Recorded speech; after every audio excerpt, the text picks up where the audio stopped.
श्री वाहिगुरु साहिब जीओ। शेख नाग पातंजल मथिया गुरमुख शास्त्र विनाश सुनाई। वेद अखर गुण बोलिया जोग बिना ने परम छुपाई। ज्यों कर मैली आरसी शिकल बिना ने मुख दिखलाई। जोग पदार्थ निर्मला अनहर धुन अंदर लिवलाई। अष्ट दशा सिद्ध नौ निधि गुरमुख जोगी चरण लगाई। त्यों जुगा की वासना कल जगो बिच पातंजल पाई। हथों हथी पाइए भगत जो की भूल कमाई। नाम दान स्नान शोभाई। हथों हथी पाइए भगत जो की भूल कमाई। नाम दान स्नान शोभाई। वाहिगुरू जी का खालसा वाहिगुरू जी की फतेह। चावर छतर तखत दे मालक जुग जुग अटल धन धन श्री गुरु ग्रंथ साहिब महाराज जी की पावन और मुकद्दस हजूरी दे अंदर संध्या के दीवाना की हाजरी कर रहे भागा वाले सत्संगी जनों, गुरु बख्शिश का सदका पावन गोद के अंदर बैठ करके गुरु प्यार वालियां पासों अमृतमय बाणी के कीर्तन के नाल संत बना रहे सां। उपरंत भाई साहब भाई गुरदास जी दियां पवित्र वारां दी लड़ीवार विचार के नाल जुड़न का सुभाग समा प्राप्त होया है। इस लड़ी के तहत पिछलेरे दीवाना के अंदर पहली वार दियां 13 पौड़ियां की विचार आप जियां दे नाल सांझी कीती सी। अगलेरी 14वीं पौड़ी के नाल जिसका पाठ आप जियां ने सत्कारयोग भाई सगुणा पासों श्रवण किया है, इस दे नाल सांझ बनानी है। पिछलेरे दीवाना के अंदर भाई गुरदास जी ने 5 शास्त्रां की गल की। अगलीरा ते आखिरी शास्त्र 6 शास्त्रां दे विचों जिहड़ा योग शास्त्र है, योग दर्शन है, तिसदी गल अज की पौड़ी के अंदर करनी है। आओ विचारां की आरंभता तो पहला गुरु चरणों के अंदर हाजरी लवाइए। बड़े प्यार अते अदब सहित आखो जी सतनाम श्री वाहिगुरू साहिब जी। शेख नाग पातंजल मथिया गुरमुख शास्त्र विनाश सुनाई। शेख नाग पातंजल मथिया। शेख नाग कहते खीर समुंदर के अंदर जिथे विष्णु जी का निवास है मनिया जाता, कहते उथे शेष नाग रहिंदा है। और शेष नाग हमेशा एक नवा नाम लै करके उस्तत करता है रब जी की। हरेक जुबान दे नाम हरेक वार वो नवा नाम उचारता है। हजारां खन्ना ने उदियां ते जिहड़ा नाम वो एक बार लै लैंदा है वो दोबारा रिपीट नहीं करता। ये शेख नाग बारे मन्निया जाता है। कहते जदों समा आया शेख नाग ने पतंजल ऋषि का रूप धार के पतंजल ऋषि का रूप धारिया। उन्हें रूप धार के संसार के अंदर आया और इस संसार के उत्ते आके इन्हें भी अथर्वण वेद नूं मत करके ते योग शास्त्र नूं उचारिया है। ਵੇਦ ਥਰਗੁਣ ਬੋਲਿਆ ਜੋਗ ਬਿਨਾ ਨੈ ਪਰਮ ਚੁਕਾਈ। ਇਹਨੇ ਅਥਰਵਣ ਵੇਦ ਦੇ ਵਿੱਚੋਂ ਇਹ ਗੱਲ ਸਮਝਾਈ ਕਿ ਤਾਂ ਜੋਗ ਦੇ ਬਿਨਾ ਇਸ ਸੰਸਾਰ ਦੇ ਅੰਦਰ ਰਹਿੰਦਿਆਂ ਹੋਇਆਂ ਰੱਬ ਜੀ ਦੇ ਨਾਲ ਜੁੜਿਆ ਨਹੀਂ ਜਾ ਸਕਦਾ। ਜੋ ਅਥਰਵਣ ਵੇਦ ਦੇ ਅੰਦਰ ਹੈ, ਕਹਿੰਦਾ ਇਹ ਲਿਖਿਆ ਹੋਇਆ ਹੈ ਕਿ ਜੇਕਰ ਜ਼ਿੰਦਗੀ ਦੇ ਅੰਦਰ ਯੋਗ ਨਹੀਂ ਕਮਾਉਣਾ, ਬਿਨਾ ਯੋਗ ਕਮਾਏ ਹਿਰਦੇ ਦੇ ਅੰਦਰੋਂ ਤੇਰੇ ਭਰਮ ਨਹੀਂ ਜਾ ਸਕਦਾ ਹੈ। ਜੋ ਕਰ ਮੈਲੀ ਯਾਰ ਸ਼ੀਸ਼ ਕਲ ਬਿਨਾ ਨਹੀਂ ਮੁਖ ਦਿਖਲਾਈ। ਇਹ ਕਹਿੰਦਾ ਏਦਾਂ ਸਮਝ ਲਵੋ ਜਿਵੇਂ ਕਿਸੇ ਸ਼ੀਸ਼ੇ ਦੇ ਉੱਤੇ ਬੜੀ ਮੈਲ ਲੱਗੀ ਹੋਵੇ, ਬੜਾ ਘੱਟਾ ਮਿੱਟੀ ਚੜਿਆ ਹੋਵੇ, ਜੇਕਰ ਉਹਦੇ ਵਿੱਚ ਆਪਣਾ ਰੂਪ ਦੇਖਣਾ ਹੈ, ਆਪਣੀ ਤਸਵੀਰ ਨੂੰ ਦੇਖਣਾ ਹੈ, ਆਪਣੇ ਆਪ ਨੂੰ ਦੇਖਣਾ ਹੈ, ਆਪਣੇ ਚਿਹਰੇ ਦੇ ਦਾਗ ਨੂੰ ਦੇਖਣਾ ਹੈ, ਆਪਣੀ ਦਿੱਖ ਨੂੰ ਦੇਖਣਾ ਹੈ, ਤੇ ਉਹਨੂੰ ਸਾਫ਼ ਕਰਨਾ ਪਏਗਾ। ਸਿਕਲ ਲਫ਼ਜ਼ ਵਰਤਿਆ ਹੈ। ਸਿਕਲ ਅਰਬੀ ਭਾਸ਼ਾ ਦਾ ਸ਼ਬਦ ਹੈ ਜਿਹਦਾ ਅਰਥ ਹੈ ਸਾਫ਼ ਕਰਨਾ। ਕਹਿੰਦੇ ਜਿੰਨਾ ਚਿਰ ਤੱਕ ਉਹ ਸ਼ੀਸ਼ਾ ਆਰਸੀ ਸਾਫ਼ ਨਹੀਂ ਕੀਤਾ ਜਾਏਗਾ, ਉਹਨਾਂ ਚਿਰ ਤੱਕ ਤੁਸੀਂ ਆਪਣੀ ਤਸਵੀਰ ਉਹਦੇ ਵਿੱਚ ਦੇਖ ਨਹੀਂ ਸਕਦੇ ਹੋ। ਜੋਗ ਪਦਾਰਥ ਨਿਰਮਲਾ ਅਨਹਦ ਤੁਨ ਅੰਦਰ ਨਿਰਲਾਈ। ਯੋਗ ਪਦਾਰਥ ਨਿਰਮਲ, ਇਹ ਜੇਕਰ ਉਸ ਸ਼ੀਸ਼ੇ ਨੂੰ ਸਾਫ਼ ਕਰਕੇ ਆਪਣਾ ਰੂਪ ਦੇਖਣਾ ਹੈ, ਫਿਰ ਇੱਕ ਢੰਗ ਹੈ ਯੋਗ ਪਦਾਰਥ। ਭਾਵ ਜੋ ਯੋਗ ਨੇ ਦੱਸਿਆ ਹੈ, ਯੋਗ ਸ਼ਾਸਤਰ ਦੇ ਵਿੱਚ ਜੋ ਲਿਖਿਆ ਹੋਇਆ ਹੈ ਪਤੰਜਲ ਰਿਸ਼ੀ ਵੱਲੋਂ, ਕਿ ਉਹਨੇ ਇਹ ਲਿਖਿਆ ਹੈ ਵੀ ਆਹ ਕੰਮ ਕਰਨੇ ਨੇ, ਇਦਾਂ ਕਰਕੇ ਜੀਵਨ ਦੇ ਅੰਦਰ ਟਿਕਾ ਆ ਜਾਏਗਾ। ਅੱਜ ਵੀ ਜਿਹੜਾ ਯੋਗ ਹੈ ਨਾ, ਯੋਗ ਦਾ ਜੇਕਰ ਮੁੱਢ ਮੰਨਿਆ ਜਾਂਦਾ ਹੈ ਤੇ ਉਹ ਪਤੰਜਲ ਰਿਸ਼ੀ ਤੋਂ ਹੀ ਮੰਨਿਆ ਜਾਂਦਾ ਹੈ। ਪਤੰਜਲ ਰਿਸ਼ੀ ਹੀ ਹੋਇਆ ਹੈ ਜਿਹਨੇ ਸਾਰਿਆਂ ਤੋਂ ਪਹਿਲਾਂ ਯੋਗ ਦੀ ਸ਼ੁਰੂਆਤ ਕੀਤੀ ਹੈ। ਯੋਗ ਦੇ ਬਾਰੇ ਦੱਸਿਆ ਵੀ ਆਹ ਅਸਲ 'ਚ ਯੋਗ ਹੈ। ਸਤਿਗੁਰਾਂ ਕੋ ਬਾਣੀ ਦੇ ਅੰਦਰ ਪੁੱਛੀਏ, ਮਾਲਕ ਜੀ ਯੋਗ ਤਾਂ ਠੀਕ ਹੈ, ਕਰਨਾ ਚਾਹੀਦਾ ਹੈ, ਤੁਸੀਂ ਵੀ ਕਹਿੰਦੇ ਹੋ, ਕਿਉਂਕਿ ਯੋਗ ਦਾ ਜੇ ਅੱਖਰੀ ਅਰਥ ਦੇਖਾਂਗੇ ਤੇ ਅੱਖਰੀ ਅਰਥ ਹੁੰਦਾ ਹੈ ਜੁੜਨਾ, ਉਸ ਮਾਲਕ ਦੇ ਨਾਲ ਜੁੜਨਾ। ਇਹ ਯੋਗ ਦੇ ਅੱਖਰੀ ਅਰਥ ਨੇ। ਸਤਿਗੁਰੂ ਨੂੰ ਪੁੱਛੀਏ, ਮਾਲਕ ਜੀ ਫਿਰ ਆਹੀ ਯੋਗ ਅਸੀਂ ਵੀ ਅਪਣਾ ਲਈਏ, ਕਿ ਅਪਣਾਇਆ ਹੋਇਆ ਹੈ ਨਾ, ਅਸੀਂ ਵੀ ਅਪਣਾਇਆ ਹੋਇਆ ਹੈ। ਜਿਹੜੇ ਢੰਗ ਤਰੀਕੇ ਪਤੰਜਲ ਰਿਸ਼ੀ ਨੇ ਯੋਗ ਸ਼ਾਸਤਰ ਦੇ ਅੰਦਰ ਨਾਮ ਸਿਮਰਨ ਦੇ ਦੱਸੇ, ਉਹ ਅਸੀਂ ਵੀ ਬੜੇ ਮੰਨੇ ਆ, ਅਸੀਂ ਵੀ ਉਹੀ ਪ੍ਰਚਾਰੇ ਆ।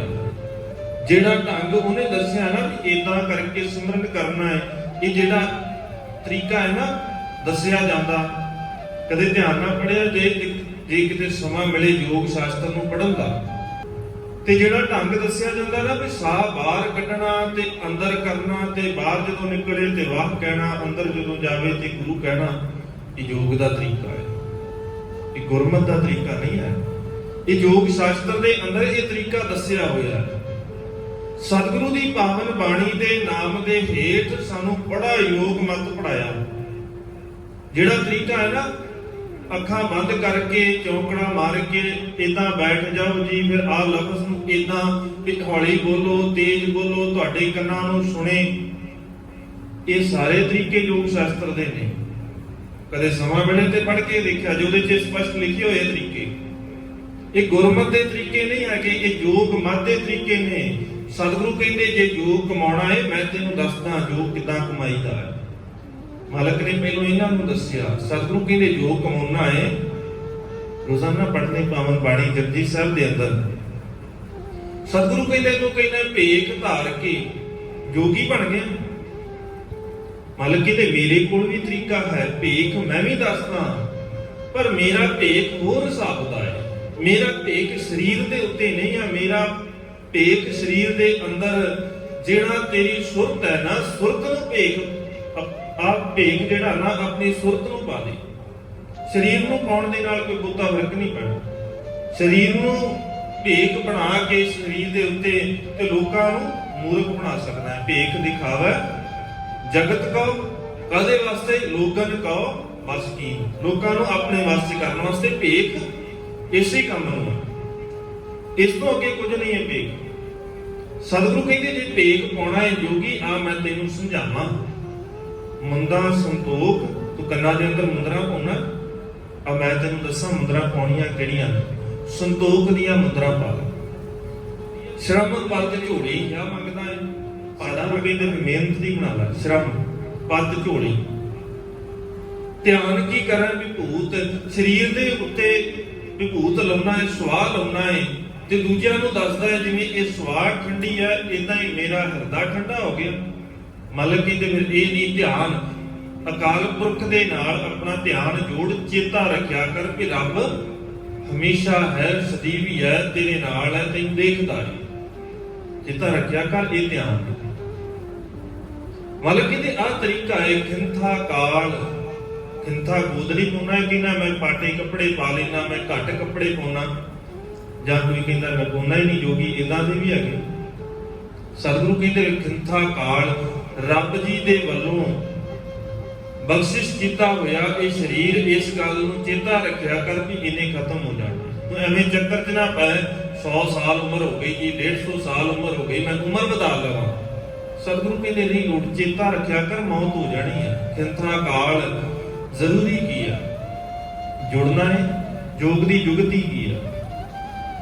ਇਹ ਵਿਸ਼ਰਾਮ ਵੀ ਜੇਕਰ ਅਸੀਂ ਧਿਆਨ ਦੇ ਨਾਲ ਲਈਏ ਤੇ ਸਾਡਾ ਖਿੰਥਾ ਕਾਲ ਹੋ ਜਾਏਗਾ। ਕੁਆਰੀ ਕਾਇਆ ਜੁਗਤ, ਇਦਾਂ ਵਿਸ਼ਰਾਮ। ਖਿੰਥਾ ਕਾਲ, ਕੁਆਰੀ ਕਾਇਆ ਜੁਗਤ, ਡੰਡਾ ਪ੍ਰਤੀਤ।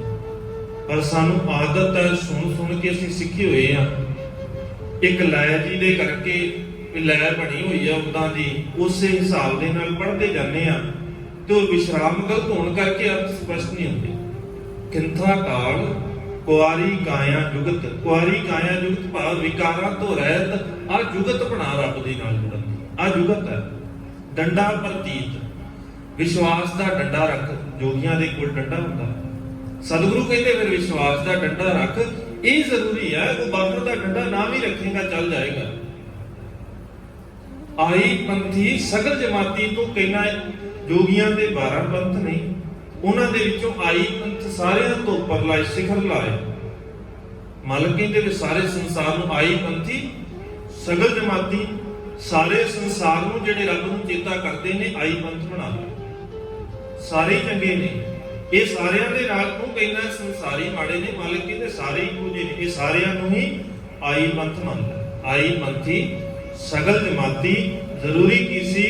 ਤੂੰ ਸੋਚਦਾ ਰਿਹਾ ਕੁਝ ਹੋਰ, ਤੂੰ ਸੰਸਾਰ ਨੂੰ ਛੱਡਿਆ, ਤੂੰ ਪਰਿਵਾਰ ਛੱਡਿਆ, ਜ਼ਿੰਮੇਵਾਰੀਆਂ ਤੋਂ ਦੂਰ ਹੋਇਆ, ਤੈਨੂੰ ਏਦਾਂ ਲੱਗਾ ਵੀ ਆਹ ਕੰਮ ਕਰਨ ਦੇ ਨਾਲ ਜੋਗੀ ਬਣ ਜਾਵਾਂਗਾ। ਮਾਲਕ ਕਹਿੰਦੇ ਨਹੀਂ, ਅਸਲ ਦੇ ਵਿੱਚ ਜੋ ਕਮਾਉਣਾ ਹੈ ਮਨ ਜੀਤਾ, ਜਗ ਜੀਤ ਤੂੰ ਡਰਾ ਕੇ ਜਿੱਤਣਾ ਚਾਹਿਆ।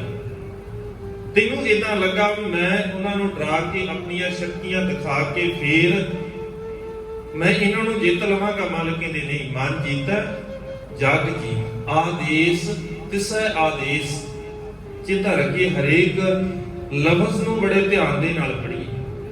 ਪਾਪ ਨਹੀਂ ਲੱਗਦਾ, ਗਲਤ ਪੜ੍ਹ ਜਾਵਾਂਗੇ ਨਾ ਪਾਪ ਨਹੀਂ ਲੱਗਦਾ। ਜਾਣ ਬੁੱਝ ਕੇ ਗਲਤ ਪੜਾਂਗੇ ਤੇ ਫਿਰ ਰਾਮ ਰਾਏ ਵਾਂਗ ਨਿਕਾਲਾ ਵੀ ਹੋ ਸਕਦਾ ਹੈ। ਜੇਕਰ ਬੋਲਦਿਆਂ ਕਿਤੇ ਅਣਗਹਿਲੀ ਹੋ ਗਈ ਤੇ ਮੈਨੂੰ ਪਾਪ ਨਹੀਂ ਲੱਗਦਾ। ਹਾਂ, ਜ਼ਰੂਰੀ ਫਰਜ਼ ਬਣਦਾ ਹੈ ਕਿ ਸਿੱਖੀਏ। ਜੇ ਪਾਠ ਕਰਦੇ ਆ ਤੇ ਸਿੱਖੀਏ ਜ਼ਰੂਰ, ਜਿੰਨਾ ਸਮਾਂ ਮਿਲਦਾ ਹੈ ਉਹਨਾਂ ਸਮਾਂ ਲਾ ਕੇ ਸਿੱਖੀਏ। ਪਰ ਇਹਦਾ ਮਤਲਬ ਇਹ ਨਹੀਂ ਕਿ ਜੇ ਪਾਠ ਕਰ ਰਹੇ ਆ ਤੇ ਗਲਤ ਹੋ ਗਿਆ ਤੇ ਪਾਪ ਲੱਗ ਜਾਏਗਾ। ਇਸੇ ਡਰ ਤੋਂ ਬਹੁਤਿਆਂ ਨੇ ਪਾਠ ਹੀ ਨਹੀਂ ਕੀਤਾ ਕਿ ਪਾਪ ਲੱਗੂਗਾ। ਮਤਲਬ ਕਿ ਨਹੀਂ, ਪਾਪ ਨਹੀਂ ਲੱਗਦਾ। ਬਾਣੀ ਪੜ੍ਹ, ਇਸ ਬਾਣੀ ਨੇ ਤੇਰੇ ਪਾਪ ਦੂਰ ਕਰਨੇ ਆ। ਪਰ ਹਾਂ, ਜੇ ਤੂੰ ਆਪਣੀ ਸ਼ੋਭਾ ਦੇ ਲਈ ਤੇ ਦੂਜਿਆਂ ਨੂੰ ਮੂਰਖ ਬਣਾਉਣ ਲਈ ਬਾਣੀ ਨੂੰ ਵਰਤਿਆ, ਆਪਣੇ ਹਿਸਾਬ ਦੇ ਨਾਲ ਅਰਥ ਕੀਤੇ, ਫਿਰ ਤੈਨੂੰ ਨਿਕਾਲਾ ਮਿਲੇਗਾ। ਫਿਰ ਤੈਨੂੰ ਹੁਕਮ ਮਿਲ ਸਕਦਾ ਹੈ ਕਿ ਜਿੱਧਰ ਨੂੰ ਮੂੰਹ ਹੈਗਾ ਉਧਰ ਨੂੰ ਚਲਾ ਜਾ। ਫਿਰ ਤੇਰੇ ਨਾਲ ਕੋਈ ਸਾਂਝ ਨਹੀਂ ਹੈ। ਆਦੇਸ਼ ਦਾ ਅਰਥ ਹੁੰਦਾ ਹੈ ਨਮਸਕਾਰ। ਆਦੇਸ਼ ਜੇ ਪੈਰ 'ਚ ਬਿੰਦੀ ਲੱਗ ਗਈ ਫਿਰ ਉਹਦਾ ਅਰਥ ਬਣੇਗਾ ਹੁਕਮ ਕਰਨਾ। ਇਸ ਕਰਕੇ ਖਿਆਲ ਰੱਖਿਆ ਕਰੀਏ। ਆਦੇਸ਼ ਤਿਸੈ ਆਦੇਸ਼, ਇਹ ਲਫ਼ਜ਼ ਬਹੁਤਾ ਜੋਗੀ ਵਰਤਦੇ ਨੇ ਤੇ ਮਾਲਕ ਉਹਨਾਂ ਨਾਲ ਗੱਲ ਕਰਦੇ ਆ, ਤਾਂ ਕਰਕੇ ਸਤਿਗੁਰਾਂ ਨੇ ਵੀ ਇਹ ਲਫ਼ਜ਼ ਵਰਤੇ। ਆਦੇਸ਼ ਤਿਸੈ ਆਦੇਸ਼, ਮਾਲਕ ਕਹਿੰਦੇ ਉਹਨੂੰ ਨਮਸਕਾਰ ਕਰਿਆ ਕਰ, ਉਸ ਮਾਲਕ ਦੇ ਅੱਗੇ ਝੁਕਿਆ ਕਰ। ਆਦ ਅਨੀਲ ਅਨਾਦ ਅਨਾਹਤ, ਜਿਹੜਾ ਆਦ ਤੋਂ ਹੈ, ਮੁੱਢ ਤੋਂ ਹੈ, ਜਿਹਦੇ ਉੱਤੇ ਕੋਈ ਦਾਗ ਨਹੀਂ। ਅਨੀਲ, ਜਿਹਦੇ ਉੱਤੇ ਕੋਈ ਕਲੰਕ ਨਹੀਂ। ਆਦ ਅਨੀਲ, ਜਿਹਨੂੰ ਕੋਈ ਚੋਟ ਨਹੀਂ ਪਹੁੰਚਾ ਸਕਦਾ, ਕੋਈ ਦੁੱਖ ਨਹੀਂ ਪਹੁੰਚਾ ਸਕਦਾ, ਉਸ ਮਾਲਕ ਦੇ ਨਾਲ ਜੁੜਿਆ ਕਰ, ਉਹਨੂੰ ਨਮਸਕਾਰ ਕਰਿਆ ਕਰ, ਜਿਹੜਾ ਹਮੇਸ਼ਾ ਇੱਕੋ ਜਿਹਾ ਰਹਿਣਾ, ਜੁਗ ਜੁਗ ਇੱਕੋ ਵਿੱਚ, ਜਿਹੜਾ ਬਦਲਦਾ ਨਹੀਂ ਸਮੇਂ ਦੇ ਨਾਲ, ਜਿਹਨੂੰ ਸਮੇਂ ਦੇ ਨਾਲ ਠੰਡ ਨਹੀਂ ਲੱਗਦੀ, ਜਿਹਨੂੰ ਗਰਮੀ ਨਹੀਂ ਲੱਗਦੀ, ਜਿਹਨੂੰ ਦੁੱਖ ਨਹੀਂ ਹੁੰਦਾ, ਜਿਹੜਾ ਤੰਗ ਨਹੀਂ ਹੁੰਦਾ, ਜਿਹੜਾ ਆਪਣਾ ਰੂਪ ਨਹੀਂ ਬਦਲਦਾ। ਇਹ ਨਹੀਂ ਕਿ ਸਮੇਂ ਦੇ ਨਾਲ ਕੋਈ ਹੋਰ ਬਣ ਕੇ ਆ ਗਿਆ, ਦੂਜਾ ਸਮਾਂ ਆਇਆ ਤੇ ਕੁਝ ਹੋਰ ਬਣ ਕੇ ਆ ਗਿਆ, ਉਸ ਰੱਬ ਦੇ ਅੱਗੇ ਨਾ ਝੁਕਿਆ, ਉਹਦੇ ਅੱਗੇ ਝੁਕ, ਜਿਹੜਾ ਜੁਗ ਜੁਗ ਇੱਕ ਹੋਵੇ, ਹਮੇਸ਼ਾ ਇੱਕੋ ਜਿਹਾ ਰਹਿੰਦਾ। ਪਰ ਇੱਥੇ ਕਿਹਾ ਗਿਆ ਵੀ ਆ ਇੱਕੋ ਹੀ ਤਰੀਕਾ ਹੈ, ਜੇ ਹਿਰਦੇ ਦੇ ਅੰਦਰੋਂ ਭਰਮ ਖਤਮ ਕਰਨਾ ਹੈ, ਉਹ ਹੈ ਯੋਗ। ਕਿ ਯੋਗ ਦੇ ਬੜਾ ਕੋਈ ਦੱਸਿਆ ਇਦਾਂ ਯੋਗੀ ਬਣ ਜਾਓ, ਇਦਾਂ ਬਣ ਜਾਓ, ਤੇ ਮਾਲਕ ਕਹਿੰਦੇ ਯੋਗ ਨਾ ਭਗਵੀਂ ਕੱਪੜੀ, ਯੋਗ ਨਾ ਮੈਲੇ ਵੇਸ਼, ਨਾਨਕ ਘਰ ਬੈਠਿਆ ਯੋਗ ਪਾਈ ਹੈ। ਘਰੇ ਬੈਠਿਆ ਯੋਗੀ ਬਣ ਜਾਏਗਾ, ਪਰਿਵਾਰ ਛੱਡਣ ਦੀ ਲੋੜ ਨਹੀਂ ਪਏਗੀ।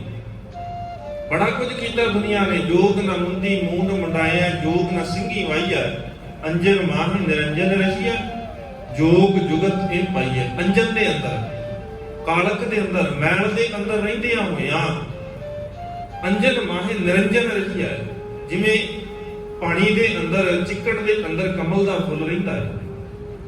ਹੁਣ ਰਹਿੰਦਾ ਤੇ ਚਿੱਕੜ ਦੇ ਵਿੱਚ ਹੈ, ਪਰ ਚਿੱਕੜ ਉਹਨੂੰ ਲੱਗਦਾ ਨਹੀਂ। ਮੁਰਗਾਈ ਪਾਣੀ ਦੇ ਅੰਦਰ ਰਹਿੰਦੀ ਹੈ, ਪਰ ਕਦੇ ਭਿੱਜਦੀ ਨਹੀਂ। ਸਤਿਗੁਰੂ ਕਹਿੰਦੇ ਜੈਸੇ ਜਲਮ ਹੈ ਕਮਲ ਨਿਰਾਲਮ, ਮੁਰਗਾਈ ਨੈ ਸਾਣੈ, ਸੁਰਤ ਸ਼ਬਦ ਭਵ ਸਾਗਰ ਤਰੀਆ, ਨਾਨਕ ਨਾਮ ਬਖਾਣੇ। ਜੋਗੀਆਂ ਨੇ ਸਵਾਲ ਕੀਤਾ ਸੀ ਕਿ ਜੇ ਤੁਸੀਂ ਕਹਿੰਦੇ ਹੋ ਆਹ ਢੰਗ ਨਹੀਂ ਹੈ ਪਾਰ ਨਿਕਲਣ ਦਾ, ਭਵਜਲ ਨਿਕਲਣ ਦਾ, ਤੁਸੀਂ ਦੱਸੋ ਫਿਰ ਕਿੱਦਾਂ ਰਹੀਏ? ਕਿਉਂਕਿ ਉਹਨਾਂ ਦੇ ਹਿਸਾਬ ਦੇ ਨਾਲ ਸੰਸਾਰੀ ਮਾੜੇ। ਸਤਿਗੁਰੂ ਕਹਿੰਦੇ ਆਹ ਤਰੀਕਾ ਹੈ, ਰਹਿ ਸੰਸਾਰ ਦੇ ਅੰਦਰ, ਸੰਸਾਰ ਤੋਂ ਨਿਰਲੇਪ ਹੋ ਗਏ, ਔਰ ਸੰਸਾਰ ਦੇ ਵਿਕਾਰ ਤੇਰੇ ਉੱਤੇ ਹਾਵੀ ਨਾ ਹੋਣ, ਦੂਜਿਆਂ ਦੇ ਵਾਂਗ ਤੇਰੇ ਉੱਤੇ ਕਾਮ ਹਾਵੀ ਨਾ ਹੋ ਜਾਏ, ਕ੍ਰੋਧ ਹਾਵੀ ਨਾ ਹੋ ਜਾਏ, ਤੇਰੇ ਅੰਦਰ ਤੇ ਸਾਰਾ ਕੁਝ ਹੈ। ਜੋਗੀ ਤੂੰ ਰਹਿਣਾ ਇੱਥੇ ਹੈ, ਜ਼ਰੂਰ ਸੁਮੇਰ ਪਰਬਤ ਦੇ ਉੱਤੇ ਆ ਗਿਆ, ਪਰ ਐ ਦੱਸੋ ਮਨ ਦੇ ਅੰਦਰ ਦਾ ਛਲ ਕਪਟ ਨਿਕਲ ਗਿਆ? ਨਹੀਂ ਨਿਕਲਿਆ ਨਾ।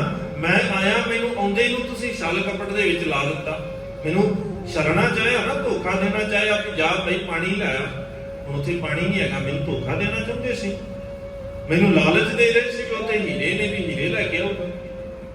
ਇਹਦਾ ਧਿਆਨ ਇਸ ਪਾਸੇ ਚਲਾ, ਤੁਹਾਡੇ ਅੰਦਰ ਦੇ ਅਜੇ ਈਰਖਾ ਹੈ ਭਾਈ, ਤੁਹਾਡੇ ਅੰਦਰ ਦੇ ਅਜੇ ਇਹ ਭਾਵਨਾ ਹੈ ਵੀ ਦੂਜੇ ਮਾੜੇ ਨੇ। ਮਤਲਬ ਕਹਿੰਦੇ ਨਹੀਂ, ਇਹ ਤਰੀਕਾ ਨਹੀਂ ਹੈ। ਜੇ ਜੁੜਨਾ ਹੈ ਤੇ ਫਿਰ ਆਹੀ ਤਰੀਕਾ ਹੈ, ਅੰਜਨ ਮਾਹਿ ਨਿਰੰਜਨ ਰਹੀਏ, ਨੇ ਤੇ ਗੱਲਾਂ ਦੇ ਨਾਲ ਨਹੀਂ, ਗੱਲੀ ਯੋਗ ਨਾ ਹੋਈ। ਏਕ ਦ੍ਰਿਸ਼ਟ ਕਰ ਸੰਸਰ ਜਾਣੇ, ਜਿੱਦਾਂ ਦਾ ਤੂੰ ਕਹਿੰਦਾ ਹੈ ਨਾ ਵੀ ਯੋਗੀ ਉੱਚੇ ਨੇ, ਬਾਕੀ ਸਾਰੇ ਨੀਵੇਂ ਨੇ। ਸਤਿਗੁਰੂ ਕਹਿੰਦੇ ਜਿੱਦਣ ਇਹ ਭਾਵਨਾ ਨਿਕਲ ਗਈ, ਉਦਣ ਹੀ ਰੱਬ ਨਾਲ ਜੁੜ ਸਕਦਾ, ਨਹੀਂ ਤੇ ਗੱਲਾਂ ਦੇ ਨਾਲ ਗੱਲੀ ਯੋਗ ਨਾ ਹੋਈ। ਏਕ ਦ੍ਰਿਸ਼ਟ ਕਰ ਸੰਸਰ ਜਾਣਾ, ਜੋਗੀ ਕਹੀਏ ਸੋਈ ਜੋਗੀ, ਤੇ ਉਹੀ ਆ ਜਿਹੜਾ ਸਾਰਿਆਂ ਨੂੰ ਇੱਕ ਨਜ਼ਰ ਦੇ ਨਾਲ ਦੇਖਣ ਲੱਗ ਜਾਏ। ਪਰ ਇੱਥੇ ਇਹਨਾਂ ਦੀ ਭਾਵਨਾ ਸੀ ਵੀ ਇਦਾਂ ਯੋਗ ਪਦਾਰਥ ਦੇ ਨਾਲ ਹੀ ਰੱਬ ਨੂੰ ਮਿਲਿਆ ਜਾ ਸਕਦਾ ਹੈ। ਅਸ ਦਸਾ ਸਦ ਮੌਨ ਦੀ, ਗੁਰਮੁਖ ਜੋਗੀ ਚਰਨ ਲਗਾਈ। ਜਿਹੜਾ ਅਸਲ ਚ ਕਹਿੰਦੇ ਜੋਗੀ ਬਣ ਗਿਆ, ਫਿਰ ਉਹਦੇ ਜੀਵਨ ਦੇ ਅੰਦਰ ਅਸ਼ਟ ਦਸਾਂ ਸਿੱਧ, 18 ਸਿੱਧੀਆਂ, 9 ਨਿਧੀਆਂ ਆ ਜਾਂਦੀਆਂ। ਤੇ ਮਾਲਕ ਕਹਿੰਦੇ ਨੇ ਰਿੱਧ ਸਿੱਧ ਅਵਰਾ ਸਾਧ। ਰਿੱਧੀਆਂ ਸਿੱਧੀਆਂ ਚ ਫਸਣਾ ਤੇ ਹੋਰ ਸਵਾਦ ਨੇ। ਇਹ ਨਹੀਂ ਹੈ, ਮੈਂ ਅਕਸਰ ਬੇਨਤੀ ਕਰਦਾ, ਇਹ ਨਹੀਂ ਹੈਗਾ ਵੀ ਰਿੱਧੀਆਂ ਸਿੱਧੀਆਂ ਹੈ ਨਹੀਂ, ਹੈਗੀਆਂ ਨਹੀਂ। ਅਸੀਂ ਤਾਂ ਹੀ ਸਾਨੂੰ ਬੜਾ ਕੁਝ ਬਣਾ ਕੇ ਨਾ, ਮੂਰਖ ਬਣਾ ਕੇ ਜੋਗੀ ਬੜਾ ਕੁਝ ਕਰਦੇ ਨੇ, ਐਂ ਹੀ ਕੁਝ ਨਾ ਕੁਝ ਕੱਢ ਕੇ ਦਿਖਾ ਦਿੰਦੇ, ਤੁਰੇ ਜਾਂਦੇ ਆ। ਹੋਣਗੀਆਂ, ਸਤਿਗੁਰੂ ਕਹਿੰਦੇ ਇਸ ਗੱਲ ਦੀ ਕੋਈ ਗੱਲ ਨਹੀਂ, ਹੋਣਗੀਆਂ ਤੁਹਾਡੇ ਕੋਲ ਰੱਖੋ ਆਪਣੀਆਂ।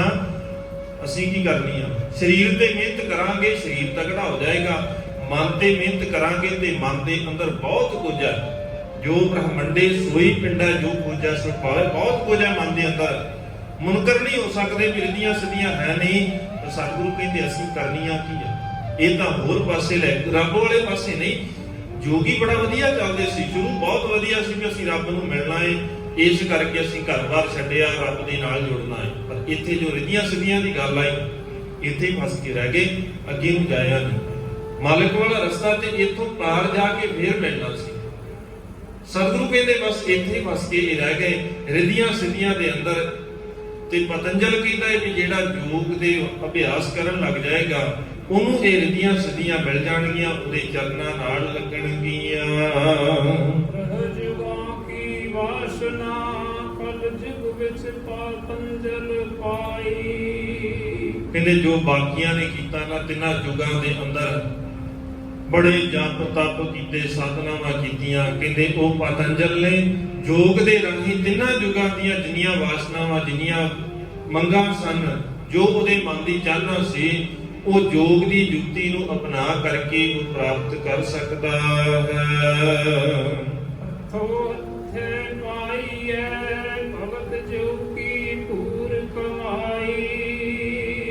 ਕਹਿੰਦੇ ਹੱਥੋਂ ਹੱਥੀ ਸਾਰਾ ਕੁਝ ਪ੍ਰਾਪਤ ਹੋ ਜਾਂਦਾ ਹੈ ਨਾ। ਜਿਹੜਾ ਯੋਗ ਕਰਨ ਲੱਗ ਜਾਏ, ਯੋਗ ਕਮਾਉਣ ਲੱਗ ਜਾਏ, ਫਿਰ ਉਹਨੂੰ ਇਹ ਰਿੱਧੀਆਂ ਤੇ ਸਿੱਧੀਆਂ ਪ੍ਰਾਪਤ ਹੋ ਜਾਂਦੀਆਂ ਨੇ। ਫਿਰ ਉਹਦੇ ਵਾਸਤੇ ਬਹੁਤਾ ਸਮਾਂ ਨਹੀਂ ਲੱਗਦਾ। ਜਿਹੜਾ ਇਸ ਪਾਸੇ ਨੂੰ ਤੁਰ ਪਵੇ ਰਿੱਧੀਆਂ ਸਿੱਧੀਆਂ ਵਾਲੇ ਨੂੰ, ਸਤਿਗੁਰੂ ਕਹਿੰਦੇ ਫਿਰ ਉਹਨਾਂ ਨੂੰ ਮਿਲ ਜਾਂਦੀਆਂ। ਇਹ ਕੋਈ ਮਸਲਾ ਨਹੀਂ ਹੈ। ਮਾਲਕ ਨੇ ਇੱਕੋ ਹੀ ਗੱਲ ਸਮਝਾਈ ਹੈ, ਭਾਈ ਹੋਵੇਗਾ ਬਹੁਤ ਕੁਝ ਹੋਵੇਗਾ ਇਹਨਾਂ ਦੇ ਕੋਲ, ਪਰ ਜੋਗੀ ਤੂੰ ਕੀਤਾ ਕੀ ਹੈ? ਸੰਸਾਰ ਦੇ ਲਈ ਕੀ ਕੀਤਾ? ਤੈਨੂੰ ਤੇ ਦੱਸਿਆ ਸੀ, ਤੇਰਾ ਤੇ ਫਰਜ਼ ਇਹ ਬਣਦਾ ਸੀ, ਜੇ ਕੁਝ ਕਮਾ ਲਿਆ ਹੈ, ਧਰਮੀ ਬਣ ਗਿਆ ਹੈ ਨਾ, ਫਿਰ ਦੁਨੀਆ ਦੇ ਵਾਸਤੇ ਕੁਝ ਕਰਦਾ ਕੀ ਫਿਰਦਾ? ਆਪਣੇ ਵੀ ਕੀਤਾ ਜਾਂ ਦੂਜਿਆਂ ਨੂੰ ਡਰਾ ਕੇ, ਦਾਅਵੇ ਕਰਕੇ ਵੀ ਮੈਂ ਰੱਬ ਦੇ ਨਾਲ ਜੁੜਿਆ ਹੋਇਆ। ਗੁਰਪੁਰਬ ਅੱਜ ਵੀ ਤੇ ਸਾਡੇ ਘਰਾਂ ਚ ਆ ਕੇ ਸਾਨੂੰ ਬਥੇਰਾ ਮੂਰਖ ਬਣਾਉਂਦੇ, ਬਥੇਰਾ ਕੁਝ ਕਹਿੰਦੇ ਆ, ਐਦਾਂ ਕਰ ਲੋ ਜੀ, ਆਹ ਹੋ ਜਾਏਗਾ। ਬਥੇਰਾ ਕੁਝ ਦੱਸਿਆ ਜਾਂਦਾ ਤੇ ਅਸੀਂ ਮੰਨਦੇ, ਅਸੀਂ ਇਹਨਾਂ ਦੇ ਪਿੱਛੇ ਲੱਗਦੇ। ਭਾਵੇਂ ਕਿ ਪਤੰਜਲ ਰਿਸ਼ੀ ਕਹਿੰਦਾ ਹੈ ਵੀ ਹੱਥੋਂ ਹੱਥ ਸਾਰਾ ਕੁਝ ਪ੍ਰਾਪਤ ਹੋ ਜਾਏਗਾ। ਜਿਹੜਾ ਵੀ ਇਹ ਰਿੱਧੀਆਂ ਸਿੱਧੀਆਂ ਦਾ ਜਾਂ ਯੋਗ ਸ਼ਾਸਤਰ ਨੂੰ ਉਹਦੇ ਨਾਲ ਚੱਲ ਕਰਕੇ, ਉਹਦੇ ਹਿਸਾਬ ਦੇ ਨਾਲ ਚੱਲ ਕਰਕੇ ਆਪਣੇ ਜੀਵਨ ਨੂੰ ਜੀਣਾ ਸ਼ੁਰੂ ਕਰੇਗਾ, ਉਹਨੂੰ ਇਹ ਸਾਰਾ ਕੁਝ ਪ੍ਰਾਪਤ ਹੋ ਜਾਵੇਗਾ। ਨਾਮ ਦਾਨ ਇਸ਼ਨਾਨ ਸੁਭਾਈ। ਤੇ ਭਾਈ ਗੁਰਦਾਸ ਜੀ ਕਹਿੰਦੇ ਨੇ ਅਸਲ ਚ ਤਰੀਕਾ ਕੀ ਹੈ? ਨਾਮ ਦਾਨ ਇਸ਼ਨਾਨ ਸੁਭਾਈ। ਹੁਣ ਨਾਮ ਜੋਗੀਆਂ ਵਾਲਾ ਨਹੀਂ। ਜੋਗੀ ਵੀ ਕਹਿੰਦੇ ਸੀ ਨਾਮ ਜਪੋ, ਐ ਜਪ ਲਵੋ, ਇਦਾਂ ਜਪ ਲਵੋ, ਫਿਰ ਦਸਮ ਦਵਾਰ ਖੁੱਲ ਜਾਏਗਾ, ਫਿਰ ਉਹਦੇ ਰਾਹੀਂ ਅੰਮ੍ਰਿਤ ਚੋਣਾ ਸ਼ੁਰੂ ਹੋ ਜਾਏਗਾ, ਅਨਹਦ ਧੁਨ ਸੁਣਨ ਲੱਗ ਜਾਏਗੀ। ਅਨਹਦ ਦਾ ਅਰਥ ਹੁੰਦਾ ਹੈ ਜਦੋਂ ਕਿਸੇ ਆਵਾਜ਼ ਤੋਂ ਬਿਨਾਂ, ਕਿਸੇ ਸੱਟ ਤੋਂ ਬਿਨਾਂ ਇੱਕ ਧੁਨ ਸੁਣੇ। ਜਿਸ ਦਿਨ ਸਾਨੂੰ ਬਾਹਰੀ ਮਾਇਆ ਦੀਆਂ ਚੋਟਾਂ ਤੋਂ, ਬਾਹਰ ਦੇ ਸੰਸਾਰ ਦੀਆਂ ਗੱਲਾਂ ਤੋਂ ਬਿਨਾਂ ਰੱਬ ਜੀ ਦੀ ਗੱਲ ਸੁਣਨ ਲੱਗ ਗਈ ਨਾ, ਬਸ ਇਹੀ ਅਨਹਦ ਤੋਂ। ਜਿਸ ਦਿਨ ਸਾਨੂੰ ਸੁਣਨ ਲੱਗ ਗਿਆ ਨਾ ਮਾਲਕ ਕੀ ਕਹਿੰਦਾ ਹੈ, ਬਸ ਉਸੇ ਦਿਨ ਤੇ ਜੀਵਨ ਬਦਲਣਾ ਸ਼ੁਰੂ ਹੋ ਜਾਏਗਾ। ਐਦਾਂ ਨਾਮ ਜਪਣਾ। ਮਾਲਕ ਜਿਵੇਂ ਕਿ ਦੇ ਹੁਕਮ ਦੇ ਅੰਦਰ ਰਹਿ ਕਰਕੇ ਨਾਮ ਦਾ ਅਰਥ ਸਿਮਰਨ, ਮੈਂ ਅਕਸਰ ਬੇਨਤੀ ਕਰਦਾ ਚੇਤਾ ਰੱਖ ਲਈਏ, ਸੌਖਾ ਸਮਝ ਆ ਜਾਏਗਾ। ਸਿਮਰਨ ਦਾ ਅਰਥ ਹੁੰਦਾ ਹੈ ਚੇਤੇ 'ਚ ਰੱਖਣਾ, ਰੱਬ ਨੂੰ ਹਮੇਸ਼ਾ ਚੇਤੇ 'ਚ ਰੱਖਣਾ ਹੀ ਅਸਲ ਦੇ ਵਿੱਚ ਉਹਦਾ ਸਿਮਰਨ ਕਰਨਾ ਹੈ। ਨਾਮ ਇਹੀ ਹੈ। 2 ਘੰਟੇ, 2.5 ਘੰਟੇ, 3 ਘੰਟੇ ਇਦਾਂ 108 ਮਾਲਾ, 112 ਮਾਲਾ ਜਪ ਕੇ ਨਾਮ ਨਹੀਂ ਜਪਿਆ ਜਾਂਦਾ। ਸਤਿਗੁਰੂ ਕਹਿੰਦੇ ਲੇਖਿਆਂ ਦੇ ਨਾਲ ਨਹੀਂ, ਇੱਥੇ ਤਾਂ ਪਿਆਰ ਦੀ ਗੱਲ ਹੈ, ਭਾਵਨਾ ਦੀ ਗੱਲ ਹੈ। ਜਿਸ ਦਿਨ ਭਾਵਨਾ ਦੇ ਵਿੱਚ ਆ ਗਿਆ ਤੇ ਕਬੀਰ ਮੇਰੀ ਸਿਮਰਨੀ ਰਸਨਾ ਉੱਪਰ ਰਾਮ ਆ ਜੁਗਾਦੀ ਸਗਲ ਭਗਤ ਤਾਕੋ ਸੁਖ ਵਿਸਰਾਮ। ਇਹਦੇ ਰਸਨਾ ਹੀ ਤੇਰੀ ਮਾਲਾ ਬਣ ਜਾਏਗੀ। ਫਿਰ ਇਹ ਬਾਹਰ ਦੀ ਤਸਵੀਰ ਨਹੀਂ, ਬਾਹਰ ਦੀ ਮਾਲਾ ਨਹੀਂ। ਕਬੀਰ ਜਪਨੀ ਕਾਟ ਕੀ ਕਿਆ ਦਿਖਲਾਵੇ ਲੋਏ, ਹਿਰਦਾ ਰਾਮ ਨਾ ਚੇਤਨੀ, ਇਹ ਜਪਨੀ ਕਿਆ ਹੋਈ। ਲੱਕੜ ਦੀ ਮਾਲਾ ਕਬੀਰ ਸਾਹਿਬ ਕਹਿੰਦੇ ਇਹਦੇ ਨਾਲ ਕੀ ਕਰੇਗਾ? ਕੀ ਚਾਨਣ ਦਿਖਾ ਦੇਵੇਗੀ? ਇਹਨੇ ਚਾਨਣ ਨਹੀਂ ਦਿਖਾਉਣਾ ਜੇ ਹਿਰਦੇ ਦੇ ਅੰਦਰ ਰੱਬ ਜੀ ਨੂੰ ਚੇਤਾ ਨਹੀਂ ਕਰਦਾ। ਨਾਮ। ਦੂਜੀ ਗੱਲ ਕੀਤੀ ਦਾਨ। ਜੇ ਦਾਨ ਕਰਨਾ ਹੈ ਤੇ ਸਤਿਗੁਰੂ ਕੋਲੋਂ ਪੁੱਛ ਕੇ, ਕਾਲ ਖਾਏ ਕਿ ਹੱਥੋਂ ਦੇ, ਅਖੌਤੀ ਦਾਨ ਨਹੀਂ। ਇੱਥੇ ਦਾਨ ਵੀ ਕਰਨਾ ਹੈ ਗੁਰੂ ਦੇ ਕੋਲੋਂ ਪੁੱਛ ਕੇ। ਸਾਡੇ ਦਾਨ ਦੀ ਦਿਸ਼ਾ ਵੀ ਵਿਗੜੀ ਹੋਈ ਹੈ। ਜੋ ਅਸੀਂ ਕਰਨਾ ਸੀ ਦਾਨ, ਜਿਵੇਂ ਕਰਨਾ ਸੀ, ਜਿਵੇਂ ਗੁਰੂ ਨੇ ਸਮਝਾਇਆ ਸੀ, ਉਹ ਛੱਡ ਕੇ ਆਪਣੀ ਸਿਆਣਪ ਦੇ ਨਾਲ ਦਾਨ ਕਰਦੇ ਹਾਂ। ਉਹ ਨਹੀਂ। ਅਕਲੀ ਸਾਹਿਬ ਸੇਵੀਆਂ, ਅਕਲੀ ਪਈਐ ਮਾਨ, ਅਕਲੀ ਪੜ ਕੇ ਬੁੱਝੀਐ ਅਕਲੀ ਕੀਚੈ ਦਾਨ। ਅਕਲ ਦੇ ਨਾਲ ਗੁਰੂ ਕੋਲੋਂ ਪੁੱਛ ਕੇ ਸਿਆਣਪ ਦੇ ਨਾਲ ਦਾਨ ਕਰਨਾ। ਤੀਜੀ ਗੱਲ ਕੀਤੀ ਇਸ਼ਨਾਨ ਦੀ। ਭਾਈ ਗੁਰਦਾਸ ਜੀ ਕਹਿੰਦੇ ਇਸ਼ਨਾਨ ਵੀ ਜ਼ਰੂਰੀ ਹੈ, ਪਰ ਮਾਲਕ ਕਹਿੰਦੇ ਨਹੀਂ, ਇਸ਼ਨਾਨ ਜ਼ਰੂਰੀ ਨਹੀਂ ਹੈ। ਕਿਹੜਾ ਇਸ਼ਨਾਨ ਕਰਨਾ ਹੈ ਭਾਈ ਗੁਰਦਾਸ ਜੀ ਨੇ ਉਹ ਸੰਖੇਪ ਦੇ ਅੰਦਰ ਲਿਖਿਆ ਹੈ, ਬਾਕੀ ਗੁਰੂ ਸਾਹਿਬ ਦੱਸਦੇ ਨੇ ਇਸ਼ਨਾਨ ਕਰਨਾ ਕਿਹੜਾ। ਰਾਮਦਾਸ ਸਰੋਵਰ ਨਾਤੇ, ਰਾਮ ਦੇ ਦਾਸਾਂ ਦੇ ਸਰੋਵਰ ਦੇ ਵਿੱਚ ਜਿਹੜੇ ਗੁਰੂ ਕੇ ਪਿਆਰੇ ਨੇ ਉਹਨਾਂ ਦੀ ਸੰਗਤ ਦੇ ਵਿੱਚ ਆ ਕੇ ਜਿਸ ਦਿਨ ਬਾਣੀ ਦੇ ਵਿੱਚ ਇਸ਼ਨਾਨ ਕਰਾਂਗੇ। ਇਹੀ ਹੈ ਨਾ ਸਰੋਵਰ ਅਸਲ ਦੇ ਵਿੱਚ। ਤੀਰਥ ਨਾਵਣ ਜਾਓ, ਤੀਰਥ ਨਾਮ ਹੈ, ਤੀਰਥ ਸ਼ਬਦ ਵਿਚਾਰ, ਅੰਤਰ ਗਿਆਨ ਹੈ, ਗੁਰ ਗਿਆਨ ਸਾਚਾ ਥਾਨ। ਤੀਰਥ 10 ਪੁਰਬ ਸਦਾ ਦਸਹਰਾ ਹੋ ਨਾਮ ਹਰ ਕਾ ਸਦਾ ਜਾਜੋ ਦੇਹ ਪ੍ਰਭ ਤਰਨੀ ਤਰ। ਆਹੀ ਤੇ ਇਸ਼ਨਾਨ ਕਰਨਾ, ਇੱਥੇ ਆ ਕੇ ਕਰਨਾ ਹੈ ਗੁਰੂ ਸ਼ਬਦ ਦੇ ਅੰਦਰ। ਇਹ ਸੱਚਾ ਤੀਰਥ ਹੈ, ਬਾਹਰ ਦੇ ਤੀਰਥਾਂ ਦੇ ਉੱਤੇ ਇਸ਼ਨਾਨ ਨਹੀਂ। ਬਾਹਰ ਦੇ ਤੀਰਥਾਂ ਤੇ ਸਤਿਗੁਰੂ ਕਹਿੰਦੇ, ਭਗਤ ਕਬੀਰ ਸਾਹਿਬ ਕਹਿੰਦੇ ਲੋਕੀ 68 ਤੀਰਥ ਨਹਾਈ, ਕੌੜਾਪਨ ਉਹ ਨਾ ਜਾਏ। ਕੌੜਾਪਨ ਤੇ ਉਹਦਾ ਨਹੀਂ ਕਿ ਆਹ ਇਸ਼ਨਾਨ ਕਰਨਾ ਹੈ। ਸੁਭਾਈ ਦਾ ਅਰਥ ਹੁੰਦਾ ਹੈ ਚੰਗੇ ਭਾਵਨਾ ਵਾਲਾ, ਚੰਗੀ ਸੋਚ ਵਾਲਾ। ਜਿਸ ਦਿਨ ਚੰਗੀ ਸੋਚ ਨਿਰਮਲ ਕਰਮ ਹੋ ਗਏ, ਇਹੀ ਅਸਲ ਦੇ ਵਿੱਚ ਸਰਬ ਧਰਮ ਹੈ। ਸ੍ਰੇਸ਼ਟ ਧਰਮ ਹਰਿ ਕੋ ਨਾਮ ਜਪ, ਨਿਰਮਲ ਕਰਮ ਕਰਨ ਲੱਗ ਗਏ, ਗੁਰੂ ਚਰਨਾਂ ਦੇ ਅੰਦਰ ਪ੍ਰਵਾਨ ਹੋ ਜਾਵਾਂਗੇ। ਸਤਿਗੁਰੂ ਬਖਸ਼ਿਸ਼ ਕਰਨ, ਮਾਲਕ ਦਇਆ ਕਰਨ, ਸਾਨੂੰ ਗੁਰਮਤਿ ਦੀ ਸੋਝੀ ਆ ਜਾਏ। ਹੋਰਾਂ ਦੇ ਦੱਸੇ ਤਰੀਕਿਆਂ ਨੂੰ ਛੱਡ ਕੇ ਗੁਰੂ ਦੇ ਦੱਸੇ ਹੋਏ ਤਰੀਕੇ ਦੇ ਨਾਲ ਜੀਣਾ ਸ਼ੁਰੂ ਕਰ ਦਈਏ। ਇਹ ਅਸਲ ਤਰੀਕਾ ਹੈ ਗੁਰੂ ਦੀ ਬਖਸ਼ਿਸ਼ ਦੇ ਪਾਤਰ ਬਣਨ ਦਾ। ਸਤਿਗੁਰੂ ਰਹਿਮਤ ਕਰਨ ਹੋਈਆਂ ਬੇਅੰਤ ਭੁੱਲਾਂ ਦੀ ਖਿਮਾ। ਬੁਲਾਓ ਜੀ ਫਤਿਹ, ਆਖੋ ਜੀ ਵਾਹਿਗੁਰੂ ਜੀ ਕਾ ਖਾਲਸਾ, ਵਾਹਿਗੁਰੂ ਜੀ ਕੀ ਫਤਿਹ।